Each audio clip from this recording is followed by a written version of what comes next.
சென்னையில் உள்ள திரையரங்கில் காலாவதியான குளிர்பானம் வழங்கப்பட்டதாக திரையரங்கு ஊழியர்களுடன் பொதுமக்கள் வாக்குவாதத்தில் ஈடுபட்டனர். எழும்பூரில் உள்ள திரையரங்கில் படம் பார்க்க குளத்தூரைச் சேர்ந்த நித்யா என்பவர் குடும்பத்தோடு வந்துள்ளார். இந்நிலையில் திரையரங்கில் உள்ள உணவகத்தில் குளிர்பானம் ஒன்றை நித்யா வாங்கியுள்ளார்.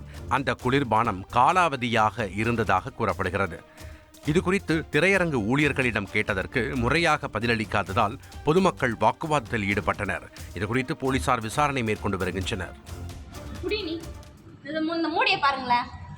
இந்த மூடி எப்படியா இருக்கும்? ஜூஸ் மூடி என்னப்பா நல்லா இருக்கா? ஏன் துப்புற? குடி. நீ கொஞ்சம் அந்த குடி துப்பாத குடி. கொஞ்சம் குடிப்பா. நீயே ஒப்பாம துப்புற அது வீடு. வாங்க அப்படியே குடிக்கும். ஏன்னா அந்த கலர்ல இருக்குது. புளிப்பு இருக்கா? சரியா இருக்குது. உங்கள் தந்தி ஒன் தொலைக்காட்சியில் தெனாலிராமன் தினமும் மாலை 6 மணிக்கு காண தவறாதீர்கள்.